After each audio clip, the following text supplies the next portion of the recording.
Welcome to The Explainer. Today we're diving deep into a topic that's, let's be honest, a huge challenge for anyone in the IVD space, the Periodic Safety Update Report.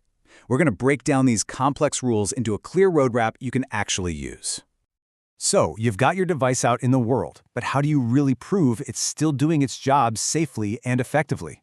Well, the European IVD regulation, the IVDR, has seriously raised the stakes here, with something like 85% of all IVDs now needing notified body oversight.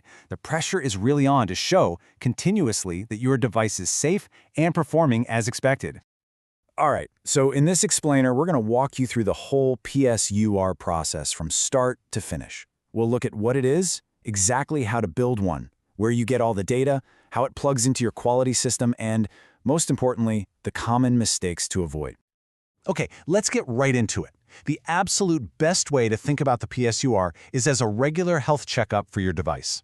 Seriously, this isn't some dusty report you file away and forget about.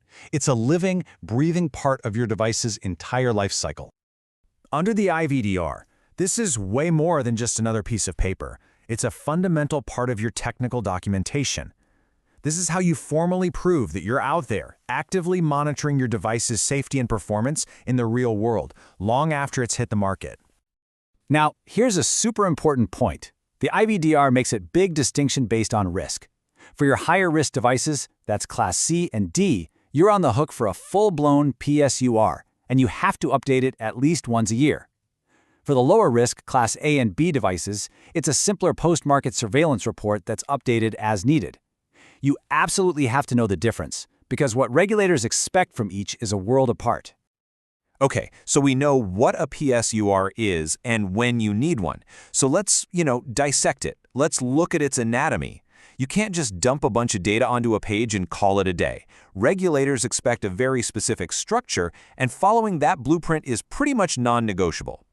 And this isn't just some arbitrary checklist. The official guidance, MDCG 2022-21, lays this out crystal clear. Each section logically builds on the one before it. You see how it moves from raw data, like sales figures and incident reports, to really deep analysis. And it all leads to that crucial reevaluation of the benefit-risk profile. That's the whole point. It's a completely fresh look every single year. So you've got the structure down, but let's be real. A PSUR is only as good as the data you put into it. So where does all this information actually come from? The short answer is everywhere. This flowchart really maps out the entire data pipeline. You can see on the left you have your PMS and PMPF plans acting like these big data collection engines. They're designed to pull in information from all over the place. We're talking serious incidents, customer complaints, trend reports, scientific literature, and all of that has to flow into the analysis that becomes your PSUR. And your data collection has to be really comprehensive. A good way to think about it is having a mix of reactive data, like when you respond to a complaint or an incident, and proactive data, like when you're systematically searching literature or analyzing data on competitor devices. You're expected to be looking both inside your own walls and out at the entire market. And this right here is probably one of the most critical points. The PSUR doesn't just sit on a shelf gathering dust after you write it. It's not the finish line, it's a catalyst. The findings from your report have to actively feed back into and update your entire quality management system. Let's look at our flowchart again, but this time, focus on those update arrows over on the right. This feedback loop is where the real value is created. So for example, let's say your PSUR analysis finds a small but consistent trend of user complaints about some confusing instructions. That finding can't just be a footnote in the report. No way. It should immediately trigger updates to your risk management file, your performance evaluation report, and maybe you even start a new PMPF study to investigate further. A broken loop is a huge red flag for any regulator. So now we know what goes into a PSUR and what it's for.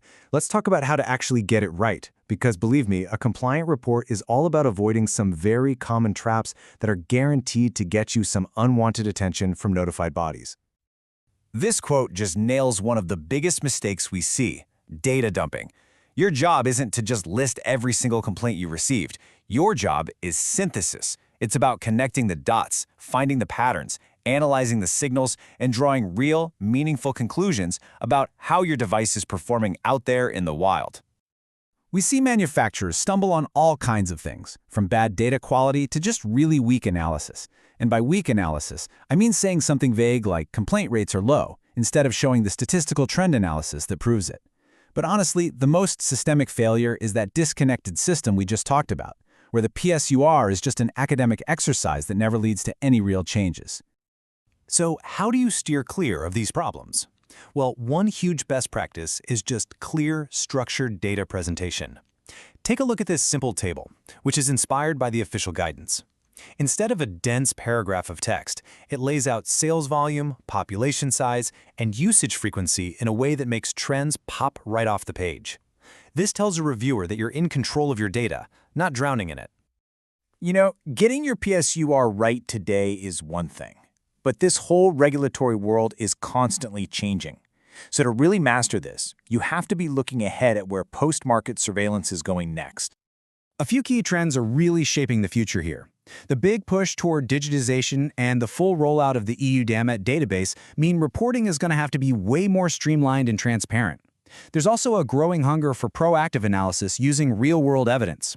And for complex devices, especially those using AI, this means tackling brand new challenges, like how you monitor for algorithm performance drift or report on cybersecurity risks right inside your safety documents.